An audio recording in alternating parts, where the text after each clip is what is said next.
మన రక్షకుడైన ప్రభు నామమును బట్టి మీకందరికీ శుభములు, వందనాలు.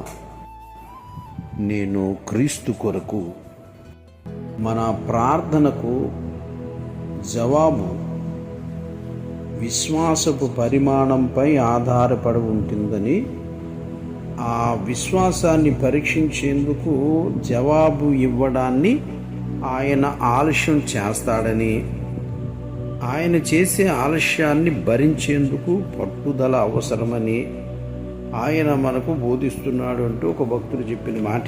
ఇప్పుడు మనం రోమా పత్రికలోకి వెళ్ళి 5వ అధ్యాయము 3వ వచనం కానించి, మరియు ఆయన ద్వారా మనము విశ్వాసం వలన ఈ కృపయందు ప్రవేశము గలవారమై అందులో నిలిచియుండి దేవుని మహిమను గూర్చిన నిరీక్షణను బట్టి అతిశయపడుచున్నాము. అంతేకాదు, శ్రమ ఓర్పును, ఓర్పు పరీక్షను, పరీక్ష నిరీక్షణను కలుగు చేయనని ఎరిగి శ్రమల యందును అతిశయపడుదుము.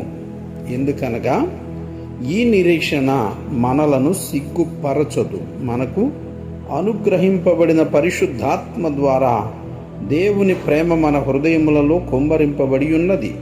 ఇలాగ మనం ఇప్పుడు 2వ వచనం కానించి 5వ వచనం దాకా చదువుకున్నాం దేవుని బిడ్డలారా.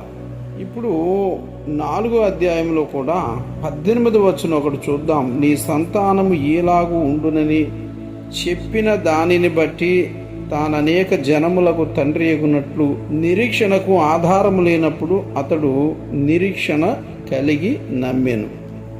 అంటే ఇలా జరుగుతుంది అని ఎవరు చెప్పిన వాళ్ళు కానీ, నడిపించే వాళ్ళు కానీ, ప్రోత్సహించే వాళ్ళు కానీ, ధైర్యం చెప్పిన వాళ్ళు కానీ లేరు. కానీ ఒకటి మాత్రం వెంటనే అర్థం చేసుకున్నాడు అబ్రహాం, దేవుడు చేస్తానన్నది ఎప్పటికైనా చేసి తీరతాడు అని. మనం ఇక్కడ ఒక భక్తుని గురించి చదివాం. ప్రార్థనకు జవాబు విశ్వాస పరిమాణంపై ఆధారపడి ఉంటుంది. ప్రార్థన అయితే చేసేస్తాం, కానీ విశ్వాస పరిమాణం ఎంతవరకు ఉంది, అది ఎంతవరకు ప్రభు దగ్గరకు చేరుతుంది అనేది చాలామంది ఆలోచించు. మీరు బహుగా ప్రార్థన చేసినను నేను విననని ఆయన చెప్పిన సందర్భం కూడా గుర్తు చేసుకోవాలి మనం. అయితే ఎందుకు వింటలేదు అంటే మీ పాపములు అని చెప్పాడు. దేవునికి మనకు అడ్డుగా ఉన్నవని వాటిని తొలగించుకోవాలి. ఈ రీతిగా ప్రభువు మనకు సహాయం చేస్తున్నాడు. దేవుడి మాటలను దీవించును గాక. ఆమేన్.